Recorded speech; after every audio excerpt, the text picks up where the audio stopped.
त्यो बालेन शाहले अफिसमा टाँगेको नक्सा हेर्नुहोस्, त्यहाँ सुगौली सन्धि अगाडिको र सुगौली सन्धि पछिको नेपालको स्पष्ट देखिन्छ। तर भारतको नयाँ संसद भवनमा रहेको मुरान नक्सामा कुनै ढङ्गले पनि अहिलेको र पहिलेको भनेर नछुट्याइकन समान रङमा वर्तमान भारतकै अङ्ग जसरी देखाइएको छ। भारतको नयाँ संसद भवनको उद्घाटनपछि भारतका संसदीय मामिला तथा कोइला मन्त्रीले ट्विट गर्दै भने, अखण्ड भारतको नक्सा राखेर ट्विट गर्दै त्यसको वर्णन गर्दै भने संकल्प स्पष्ट छ। बजेट लुटे पनि छुट्छ, 4 जनाले बजेट लुट्या छ, हामी संसद मौन छौं। दिन दहाडे आत्मदाह गरिराखेका हुन्छ जनता, तर सरकार गेरुवा वस्त्र धारण गरेर मन्दिर मन्दिर घुमिराखेका छन्। नेपाल सरकारको प्रतिनिधित्व गर्छ भने यो अत्यन्त आपत्तिजनक र खेदजनक छ। धर्मनिरपेक्षताबारे नेपाल सरकारको दृष्टिकोण के हो, यो संसदलाई स्पष्ट पारियोस्। के नेपाल हिन्दू राष्ट्र भए मात्रै दुई देशको सम्बन्ध राम्रो हुने हो? त्यसो भने 2046 साल भन्दा अगाडि त हिन्दू राष्ट्र थियो, 46 सालमा किन नाकाबन्दी लगाएको? किन त्यो बेला राम्रो सम्बन्ध हुन सकेन? के भारतले दिएको परिभाषा नेपालले स्वीकार गरेको हो? राजदूतको भनाइ आफैमा अन्तर्विरोधयुक्त छ। यसबारे नेपाल सरकारको दृष्टिकोण के हो, संसदलाई स्पष्ट पारियोस्। त्यो इन्टरभ्यूमा उठाएका उहाँले व्यक्त गर्नुभएका केही कुराहरूले वास्तवमा नेपालको परराष्ट्र नीति के हुन लागेको हो र सरकारले उहाँलाई कस्तो निर्देशन दिएको हो, प्रधानमन्त्री र परराष्ट्र मन्त्रीसँग भेट हुँदा उहाँका कस्ता छलफल भए भन्ने कुराको एउटा आशंका उत्पन्न भएको छ। उहाँले आफ्नो इन्टरभ्यूमा भन्नुभएको छ, यो मसँग छ, यो उहाँको अनलाइन इन्टरभ्यू, त्यसको कपी, र अर्को उहाँले कान्तिपुरमा दिनुभएको, यो दुइटै मसँग यहाँ अगाडि छ सभामुख महोदय। र त्यहाँ उहाँले के भन्नुहुन्छ भन्दाखेरि घुमाएर उहाँले हिन्दू राष्ट्रको वकालत गर्नुहुन्छ र अर्को एउटा आपत्तिजनक शब्द के भन्नुहुन्छ भन्दा त्यो हिन्दू राष्ट्रको कुरालाई आफ्नो तर्फबाट आफ्नो भाषा जस्तो बनाएर मानिसहरू यसो भन्छन् भन्ने ढङ्गले उठाउनु भएको छ र नेपालको धर्मनिरपेक्षताको जुन नीति छ त्यसमाथि प्रश्न खडा भएको छ। त्यसै गरी जस्तो म उदाहरणसहित भन्छु, भारतसँगको हाम्रो सम्बन्ध, उहाँको एन्सर, भारतसँगको हाम्रो सम्बन्ध गहिरो छ, व्यापक छ, परम्परागत प्राचीन विषयमा आधारित पनि छ। यसलाई गहिरेर हेर्ने हो भने नेपालको सबै क्षेत्रको सम्बन्ध भारतसँग छ। अस्ति नै हेऱ्यौँ, भ्रमणमा कतिजना सचिव आउनुभएको थियो, प्रायः सबै आर्थिक र सामाजिक क्षेत्रको लिङ्क भारतसँग छ। नेपाल हिन्दू राष्ट्र हो, त्यो नै विशेष सिनारी हो, त्यसलाई जोगाउन सकेको भए राम्रो भन्छन् धेरै नेपाली। नेपालको पूर्व पश्चिम र दक्षिणतिरको समुदायलाई हेर्ने हो भने पनि उनीहरूको धार्मिक, सामाजिक, साम्प्रदायिक सम्बन्ध सीमापारी देखिन्छ। र अर्को एक ठाउँमा पनि उहाँ के हुन्छ भन्नुहुन्छ भन्दाखेरि यो नेपाल चाहिँ हिन्दू राष्ट्र, नेपाल हिन्दू राष्ट्र हो, त्यो नेपालको विशेष सिनारी हो, त्यसलाई जोगाउन सकेको भए राम्रो हुन्थ्यो भन्ने सबैको धारणा देखिन्छ। यो नेपालको राजदूतले भन्ने विषय हो। यो नेपालको संविधानमा धर्मनिरपेक्षताको कुरा छ, तर राजदूत त्यहाँ गएर धर्मनिरपेक्षताको कुरा गर्नुहुन्छ। बीआरआईलाई उहाँ माने लोन ट्र्याप्ड भन्नुहुन्छ। बीआरआईको लोनको विश्वव्यापी रूपमा यस्तो आलोचना भएको छ, त्यसबारेमा हामीले सोच्नुपर्छ भन्नुहुन्छ। नेपालले त्यो एग्रिमेन्ट गरेको छ बगैँचा साथ बीआरआईको बारेमा। त्यसै गरी उहाँले यो इन्टरभ्यूमा भनेका व्यक्त गरेका विचारहरूले केही प्रश्नहरू खडा भएका छन्, म ती प्रश्नहरू यहाँ उठाउन चाहन्छु। र इपिजीको प्रतिवेदनबारे पनि उहाँको भनाइ त्यस्तै छ। के इपिजी प्रतिवेदन प्रबुद्ध व्यक्ति समूहबारे राजदूतले व्यक्त गरेको विचारले नेपाल सरकारको प्रतिनिधित्व गर्छ भने यो अत्यन्त आपत्तिजनक र खेदजनक छ। होइन भने इपिजी प्रतिवेदनबारे, नेपालको इपिजी प्रतिवेदनबारे नेपाल सरकारले संसदलाई आफ्नो स्पष्ट दृष्टिकोण बताउनु परोस्, त्यो यो विषयमा स्पष्ट पारोस्। 2, के सरकारको दृष्टिकोण हिन्दू राष्ट्रको नारालाई प्रेरणा प्रोत्साहन दिने हो? धर्मनिरपेक्षताबारे नेपाल सरकारको दृष्टिकोण के हो, यो संसदलाई स्पष्ट पारियोस्। के नेपाल हिन्दू राष्ट्र भए मात्रै दुई देशको सम्बन्ध राम्रो हुने हो? त्यसो भने 2046 साल भन्दा अगाडि त हिन्दू राष्ट्र थियो, 46 सालमा किन नाकाबन्दी लगाएको? किन त्यो बेला राम्रो सम्बन्ध हुन सकेन? यसको जवाब चाहियो। 14 महिना पछि मात्र भारतीय विदेश मन्त्रीसँग हाम्रो राजदूतको भेट भयो। के यो नेपालप्रतिको व्यवस्था र हेराइ होइन? यहाँ भारतीय राजदूतले घर घर डुलेर हाम्रा प्रधानमन्त्रीको क्वार्टरमा भने क्वार्टरमा, अफिसमा भने अफिसमा, पूर्व प्रधानमन्त्रीको घर घरमा भेटेर हिँड्छन्। तर हाम्रो यो नीति, हाम्रो परराष्ट्र नीति, कसरी विदेश सम्बन्धलाई सञ्चालन गर्ने नीति स्पष्ट नभएको हुनाले 14 महिनापछि बल्ल हाम्रो राजदूतले त्यहाँको विदेश प्रधानमन्त्रीसँग नि होइन, विदेश मन्त्रीसँग भेट भए। त्यसबारेमा पनि उहाँको एन्सर स्ट्रङ छैन। त्यसैले यो के हो, यो हेपाइप्रति हाम्रो प्रतिरोध किन हुँदैन? यसबारे नेपाल र आफ्नो पक्ष राजदूतले किन राख्न नसकेको? जे भयो ठिकै भयो भन्ने भनाइ हो राजदूतको। अर्को प्रश्न मेरो, चीनको बीआरआई बारे राजदूत शङ्कर शर्माले भनेको कुरा नै के नेपालको दृष्टिकोण हो? यो अभिव्यक्ति त कूटनीतिक दृष्टिकोणले पनि आपत्तिजनक भयो। एउटा मित्र देशको लागि नियुक्त भएको राजदूतले अर्को मित्र देशको नीतिबारे जुन विषयमा स्वयं नेपालले चीन सरकारसँग सहमति गरेर छलफल गर्दैछ त्यसबारे अर्को प्रतिद्वन्दी राष्ट्रको राजधानीमा बसेर त्यहाँ नियुक्त भएको राजदूतले यसरी बोल्न मिल्छ? राजदूतको यो अभिव्यक्ति र BRI बारे नेपालको दृष्टिकोण यो विषयमा दृष्टिकोणबारे यो संसदमा स्पष्ट पारियोस्। भारतको नयाँ भवनमा राखिएको नक्साबारेको राजदूतको अभिव्यक्ति पनि ठिक भएन। के भारतले दिएको परिभाषा नेपालले स्वीकार गरेको हो? राजदूतको भने आफैमा अन्तर्विरोध। संक्षिप्त गर्नुहोस् मान्यज्यू, एकदम संक्षिप्तमा। पढिरहेको छु सभामुख महोदय, मेरो प्रश्न मात्रै पढिरहेको छु। नेपालले भारतको नयाँ भवनमा राखिएको नक्साबारेको राजदूतको अभिव्यक्ति पनि ठिक भएन। के भारतले दिएको परिभाषा नेपालले पनि स्वीकारेको हो? राजदूतको भनाइ आफैमा अन्तर्विरोधयुक्त छ। यसबारे नेपाल सरकारको दृष्टिकोण के हो? संसदलाई स्पष्ट पारियोस्। नेपालले यस विषयमा दृष्टिकोण स्पष्ट बनाउनै पर्छ।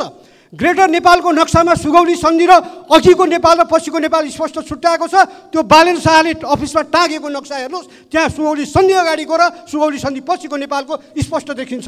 तर भारतको नयाँ संसद भवनमा रहेको मुरान नक्सामा कुनै ढङ्गले पनि अहिलेको र पहिलेको भनेर नछुट्याइकन समान रङमा वर्तमान भारतकै अङ्ग जसरी देखाइएको छ। भारतको नयाँ संसद भवनको उद्घाटनपछि भारतका संसदीय मामिला तथा कोइला मन्त्रीले ट्विट गर्दै भने, अखण्ड भारतको नक्सा राखेर ट्विट गर्दै त्यसको वर्णन गर्दै भने सङ्कल्प स्पष्ट छ अखण्ड भारत। सङ्कल्प स्पष्ट छ अखण्ड भारत। के भारतीय यो मन्त्रीको यो सङ्कल्प नेपाललाई स्वीकार्य छ? दिल्लीमा भएको पत्रकार सम्मेलनमा बोल्दै भारतीय विदेश मन्त्री एस जयशङ्करले भने नेपाल जस्ता मित्र देशको चित्त बुझेको छ भने। के साँच्चै नेपालको चित्त बुझेको हो यो नक्साबारे कुराकानी गर्दा? भारतको एकजना मन्त्री ऐतिहासिक र सांस्कृतिक नक्सा भनेर विरोध उत्पन्न भएपछि ढाकछोप गर्न खोज्छन्, तर अर्को मन्त्री त्यही नक्सा राखेर सङ्कल्प स्पष्ट छ अखण्ड भारत भनेर विद्युतीय माध्यममा ट्विट गर्दै भविष्यमा अखण्ड भारत बनाउने उद्देश्य व्यक्त गर्छन्। कुन चाहिँ भारतीय मन्त्रीको कुरा सही हो? वर्तमान भारतीयकै नक्सा जस्तो गरी लेखिएको उक्त नक्सा हेर्दा जो पनि भ्रममा पर्छ र त्यसलाई अहिलेकै भारत ठान्छ। यस्तो नक्साप्रति हामी मौनता, देशको स्वाधीनताप्रति हाम्रो मौनता देशको स्वाधीनताप्रतिको व्यवस्था हो। त्यसैले यस नक्साप्रति विरोध जनाउँदै नेपाल सरकारले भारत सरकारलाई तत्काल कूटनीतिक नोट पठाएर संसदलाई जानकारी दिन माग गर्दछु। अर्को कुरा, प्रधानमन्त्रीले देश र संसदलाई ढाँटुमा गलत जानकारी दिनु हुँदैन।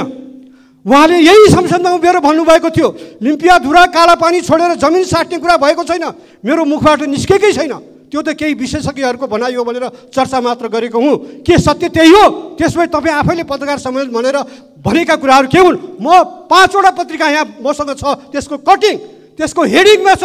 उहाँले दिल्लीमा प्रधानमन्त्रीसँग भेट भएपछि नेपालीहरूको पत्रकार सम्मेलन राखेर विकल्पको बारेमा छलफल भएको छ भनेर भन्नुभएको छ। तर यहाँ यो त विशेषज्ञको कुरा हो, मैले उच्चारणै गरेको छैन भनेर भन्नुभएको छ। त्यसैले सभामुख महोदय यी विषयहरूमा सरकारको स्पष्ट जवाफ आओस्, नत्र भने हामीले यो विषयलाई अत्यन्त गम्भीरताका साथ अगाडि बढाउन थप पाइला चाल्नु पर्ने हुन्छ। म अहिले यति नै भनेर सरकारको यी विषयहरूमा सरकारको ध्यान आकर्षण गर्दछु र स्पष्ट जवाफको माग गर्दछु। धन्यवाद। माननीय सदस्य प्रेम बहादुर आले संक्षिप्तमा आफ्नो के भनाइ छ राख्नुहोस्। सभामुख महोदय, पर्यटन मन्त्रालयमा रहेर देश र जनताको सेवाको अवसर प्राप्त भइसकेको अनुभवका आधारमा आज म नेपाल वायु सेवा निगम, नेपाल नागरिक उड्डयन प्राधिकरण र पशुपति विकास कोष बारेमा के राष्ट्रिय मुद्दा उठान गर्न चाहन्छु। सम्मान्य सभामुख महोदय, सबैभन्दा पहिला म विश्वका हिन्दूहरूको आस्थाको केन्द्र पशुपतिनाथको मन्दिरबाट प्रवेश गर्छु। गत वर्ष अर्थ मन्त्रालयमा तार काट्ने मुसा यसपटक पशुपतिनाथमा छिरेको छ। पहिलो पटक 2079 माघ 14 गते तार काटियो। परिषद सदस्यको संयोजकत्वमा छानबिन समिति गठन भयो। प्रतिवेदनले सत्य तथ्य पत्ता लगायो, तर पर्यटन मन्त्रीले तार काट्ने मुसालाई नसमातेर उल्टै छानबिन समितिका संयोजक देवी बराललाई पुरस्कार स्वरूप सदस्यबाट हटाउने काम गर्यो। प्रतिवेदन लुगाइयो, चोरलाई संरक्षण गरियो। त्यसपछि संरक्षित चोरले बल पायो र दोस्रो पटक चोरले 2079 चैत्र 14 गते फेरि चोरी गर्यो। फेरि 2080 जेठ 29 गते पनि तार काट्यो, त्यहाँबाट घ्याम्पे दानपेटिका हरायो। मूर्ति तथा बहुमूल्य सम्पदा चोरिएको छ सभामुख महोदय। कोषको अध्यक्ष मन्त्री र पदाधिकारी मस्त निद्रामा छन्। गोठाटारको 535 रोपनी जग्गा मध्ये 504 रोपनी मात्र हालसाबिक गरेर 31 रोपनी जग्गा बिचौलिया सङ्घको मिलोमतोमा अपचलन गरी त्यही जग्गा अपचलन बुझिएका बिचौलियालाई कोषको सदस्यमा नियुक्ति दिइएको छ। सम्माननीय सभामुख महोदय, गोठाटारको सार्वजनिक जग्गा हडपेको विरोध गर्ने कोषका सदस्यहरू विश्वकर्ण जैन, पूर्णबहादुर जेठारालाई, जसले यो गोठाटारको जग्गाको विषयमा सत्य तथ्य रिपोर्ट ल्यायो, अहिले उनैलाई पदबाट हटाउनको लागि यही जेठ 26 गते स्पष्टीकरण सोधिएको छ। सम्माननीय सभामुख महोदय, यस वर्ष महालेखा प्रतिवेदन र अर्थ मन्त्रालयको आर्थिक सर्वेक्षणमा नेपाल वायु सेवा निगमको घाटा 1 अरब 70 करोड देखिएको छ। वायु सेवाको कुल ऋण 50 अरब नागिसकेको छ। तर 3 महिनामा निगमले 4 अरब नाफा कमायो भने पर्यटन मन्त्रीले सञ्चार माध्यममा झुट बोलेको सुनियो। के हो यो? आजको दिनमा जनतालाई भ्रम छर्न पाइँदैन। यो सदन मार्फत निगमको यथार्थ आर्थिक अवस्था, कर्मचारी सञ्चय कोष र नागरिक लगानी कोषको लाखौँ बचतकर्तालाई स्पष्ट जानकारी गराइयोस्। दोस्रो चासोको विषय, कर्मचारी सञ्चय कोष तथा नागरिक लगानी कोषको ऋण नतिरेर 3टा जहाज खरिद गर्ने जो कुरा छ, यसमा कुनै चाहिँ सत्यता छैन। सकिन्छ भने पर्यटन मन्त्रीले थन्केका जहाजहरूको व्यवस्थापन गरून्। कमिसनको प्रलोभनमा 2 वर्षदेखि भाडामा लिएको न्यारो बडी विमानको इन्जिन मर्मत हुन जरुरी छ।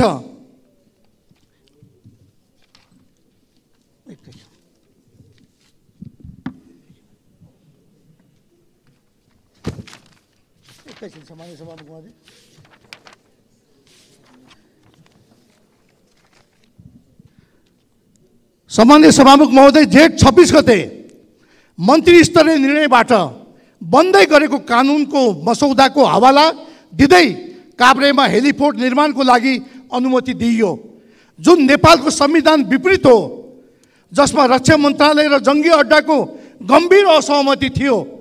हामी जनताबाट चुनेका प्रतिनिधिले कानुन नै नबनाई कर्मचारीले बनाएको कानुनको खेसरामा टेकेर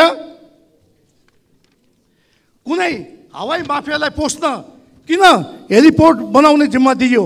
जबकि 32 रोपनी क्षेत्रफलमा भक्तपुरको नलिन चोकमा 27 हेलिकप्टर पार्किङ क्षमता, 15 करोड लगानीमा नेपाल सरकारको स्वामित्व प्राधिकरणले हेलिपोर्ट बनाउँदैछ। त्यो सञ्चालन अन्तिम तयारीमा छ। यति हुँदै गर्दा कुनै बिचौलियाको निजी डाँडामा हेलिपोर्ट बनाउनु जोगी हो। त्यहाँ दमकलले सेवा मौसमको जानकारी, अन्य उड्डयन सम्बन्धी सूचना कसले उपलब्ध गराउने हो? काठमाडौँ विमानस्थलमा जस्तो सेना र प्रहरी पठाउनु पर्ला कि सुरक्षा अङ्गन्द राखेर बहुमूल्य जडीबुटीहरू, वन्यजन्तु तथा सुन तस्करीको अड्डा बनाउन खोजिएको हो? छिमेकी मुलुकको सुरक्षा संवेदनशीलताको मनन नगरी हस्ताको भरमा कसको शर्तमा पुरा गर्न खोजिएको? सभामुख महोदय, जनताले चुनेको जनप्रतिनिधिलाई व्यवस्था गर्दै इस्टर्न मन्त्रीले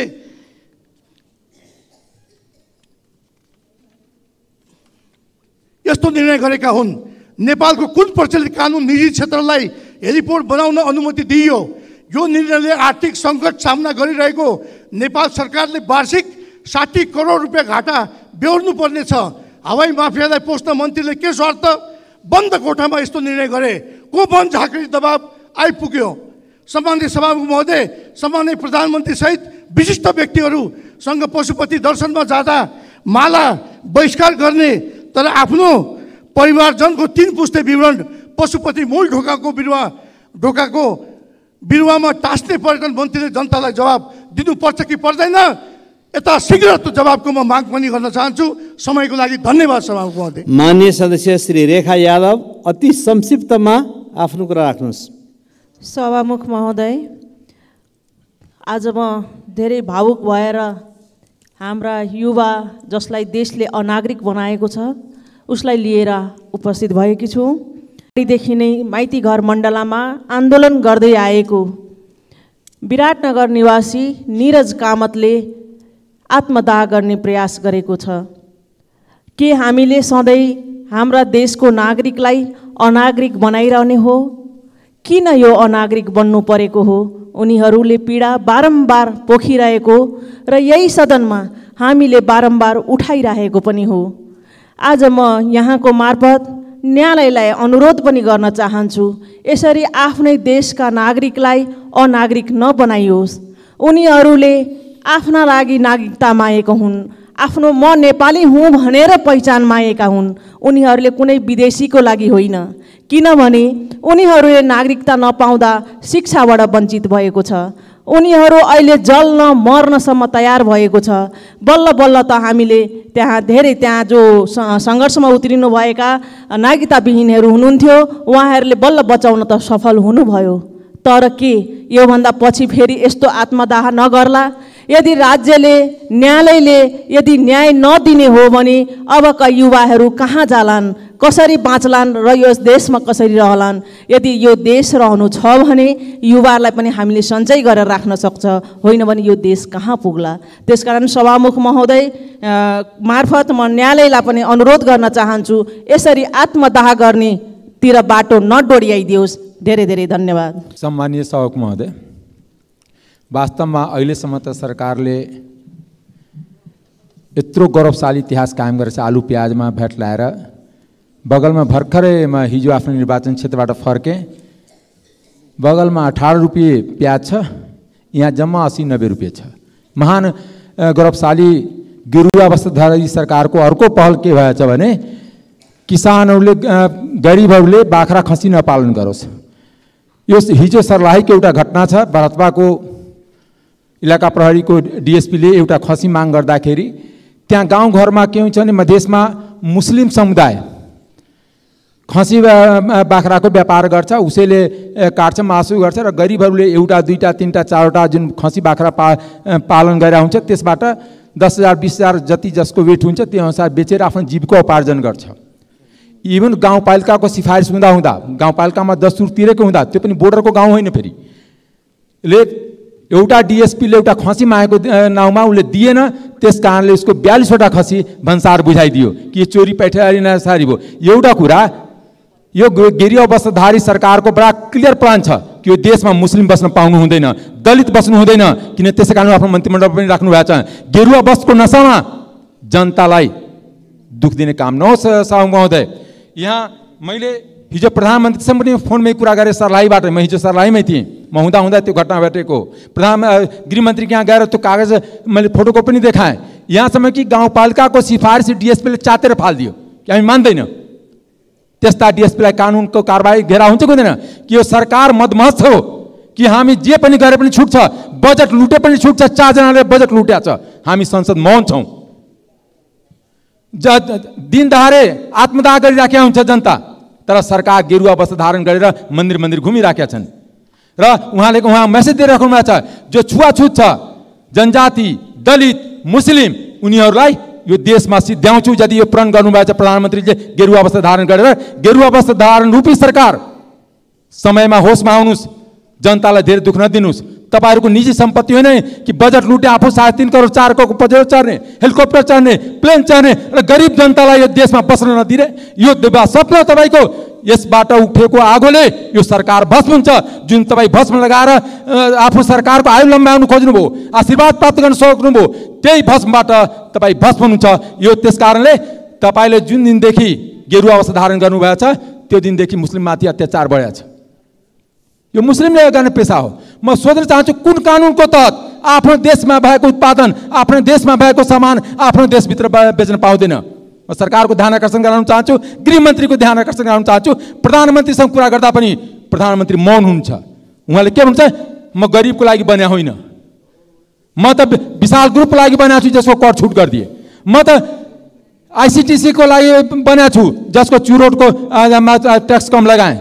त्यस कारणले उहाँले यदि धनीहरूको सेवा गर्नु छ, धनीको दरबान बनौँ, देशको प्रधानमन्त्री नबनौँ। देशको प्रधानमन्त्री बन्यो भने गरिब, निमुखा, हरेक धर्म, हरेक जात, हरेक समुदायलाई सम्मान गर्न सिक्नुपर्छ। दोस्रो कुरा, यो सरकारको सुरुवात अनि प्रधानमन्त्रीको आँखा अगाडि यही बानेश्वरमा आत्मदाह गरेर एउटा हाम्रो नेपाली व्यवसायीको मृत्यु भएको छ। अर्को नेपाली नागरिकताको लागि आत्मदाह गर्नुपर्ने छ। के देश के सरकार आत्मदाह गराउनको लागि बनेको? अरू सरकारको पालामा आत्मदाह नहुने यही सरकारको पालामा। किनकि सरकार उहाँ के सोच्नुहुन्छ भने जति आत्मदाह गरे भने हामी त रोम जलिरहेको थियो, निरो बाँसुरी बजाइरहेछ, प्रधानमन्त्री त पजेरोमा चढेर घुमिराख्नु भएको छ, उहाँको वरिपरिको मान्छे भ्रष्टाचार गरिरहेको छ, आफ्नो आफन्तको नियुक्ति भइरहेछ, 3 दिनको लागि मुख्य सचिवको नियुक्ति पनि हुन्छ। छोट्याउनुहोस्। त्यस कारणले सहयोगजीबाट मार्फत रुलिङको माग गर्छु। हिजो भएको घटनामा सबै प्रमाण सहयोगजीमा चेम्बरमा गएर पनि देखाएको छु, सरकारको प्रधानमन्त्री गृहमन्त्रीलाई पनि दिएको छु, प्रधानमन्त्रीसँग पनि कुरा गरेको छु। तर त्यसको बावजुद पनि गरिबहरूको जुन बाख्रा थियो त्यो व्यवसायको सिधै भन्सार बुझाइदिएछ। के बोर्डरमा मान्छे बस्न नपाउने? के मधेसी देशको बासिन्दा होइन? त्यस कारणले उहाँले मधेस विरोधी काम जुन गरिराख्नु भएको छ त्यसमा उहाँ समयमा सचेत होस्। यसको लागि रुलिङको माग गर्छु कि हिजो भएको जाति त्यो मुसलमानहरूको समान फिर्ता होस्, उसलाई व्यापार गर्ने अवसर प्राप्त होस् र किसान गरिबलाई बाख्रा पालन, गाई पालन, भैँसी पालनको तर्फ सरकार प्रोत्साहन गरोस्, न कि खाली सामान बाहिरबाट मगाएर भन्सारको राजस्व छलन गरेर देश लुट्ने काम अहिलेको मन्त्रीमण्डल गेरुवाधारी मन्त्रीमण्डल। किनकि गेरुवाधारी भएपछि उहाँ विचारबाट विमुख हुनुभएको छ, इंसाफबाट विमुख हुनुभएको छ र उहाँ कर्तव्यच्युत हुनुभएको छ। त्यसलाई समयमा रुलिङ होस्। धन्यवाद। माननीय सदस्य अब्दुल खान, के त्यस्तो जरुरी विषय छ एकदम संक्षिप्तमा राख्नुहोस्। सम्मानीय सभामुख महोदय, हामीले अहिले हेरिरहेका छौँ, हाम्रो आँखाहरू, हाम्रा कानहरू, हाम्रो सरकारको ध्यान कतातिर रहेको छ। अहिले नागरिकताबाट वञ्चित भएका सन्तानहरूले विभिन्न जिल्लाहरूमा र काठमाडौँको माइती घरमा आत्महत्या गर्ने कोसिस गरिरहेछन्। सभामुख महोदय, यो प्रयास 1-2 दिनभित्र रोकिएन भने भोलि सामूहिक आत्मदाह गर्नेछन्। त्यसको जिम्मेवारी कसले लिने? सभामुख महोदय, नेपाल सरकारले लिने कि नेपालको न्यायालयले लिने? सर्वोच्च अदालतले जहिले पनि नागरिकता पीडितहरूको सवालमा, चाहे तो 2068 साल होस्, चाहे 2067 साल होस्, 2080 साल होस्, जहिले पनि नागरिकताको सवाल आउँदाखेरि तिमी कुटे जस्तो गर, म रोए जस्तो गर्छु भन्ने यो सरकारको नीति लिएर सरकारले यताबाट पास गर्छ, आधी सांसदहरूले विरोध गर्छन्, आधीले पास गर्छ र न्यायालयले गएर त्यो कुरालाई रोकिदिन्छ। यस्तो मनोदशा, यस्तो मनोविज्ञान, यस्तो मनोवृत्ति कहिलेसम्म हुने? सभामुख महोदय, यो कुरामा हाम्रो सरकार, हाम्रो देशको न्यायालय सचेत भएन भने यसको जिम्मेवारी भोलि कसले लिने? सभामुख महोदय, त्यसकारण म यसको जवाब म चाहन्छु, गृहमन्त्रीज्यूबाट यसको जवाब चाहन्छु कि भोलि सामूहिक रूपमा आत्मदाह भयो भने यसको जिम्मेवारी कसले लिने? के नागरिकता माग्नु अपराध हो? हामी नेपाली हौं, नेपाल देशको बसोबास गर्ने मानिस हौं, हामीलाई देशको नागरिकता चाहिएको छ भन्नु अपराध हो भने यो देशका हामी सबैलाई गोली हानेर यहाँबाट भगाउनुहोस् कि त हामीलाई नागरिकता दिनुहोस् भन्नेमा माग गर्न चाहन्छु। हस्, धन्यवाद। माननीय सदस्यहरू, अब शून्य समयको कार्यक्रम प्रारम्भ हुन्छ। शून्य समयमा बोल्न चाहनुहुने माननीय सदस्यहरूको लागि 1 मिनेटको समय निर्धारण गरिएको छ। सर्वप्रथम माननीय सदस्य श्री बिजुला रायमाझी।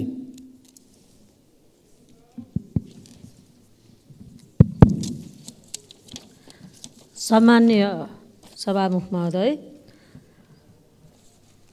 सभामुख महोदय, म अर्थमन्त्रीज्यूलाई प्रश्न गर्ने सन्दर्भमा भन्दै थिएँ, समय पुगेन। नेपाल कृषि प्रधान देश भन्ने कृषिमा विशेष कार्यक्रम ल्याइनेछ भने पनि वास्तविक कृषकलाई प्रोत्साहन हुने गरी ठोस योजना विनियोजित मन्त्रालयगत पुस्तिकामा ठोस योजना देखिँदैन। कृषि क्षेत्रको प्रचुर सम्भावना भएको जिल्ला अराखाँचीको पाडिनी गाउँपालिकामा प्रशस्त सुन्तला मौसम कागती उत्पादन हुन्छ। मौसममा त्यो क्षेत्र भ्रमण गर्न लायक हुन्छ, तर भण्डारण र बजारको अभावमा कृषक पीडित छन्, पलायन हुँदैछन्। सभामुख महोदय, अराखाँचीमा सुन्तला, मौसम कागती, टिमुर, बेसार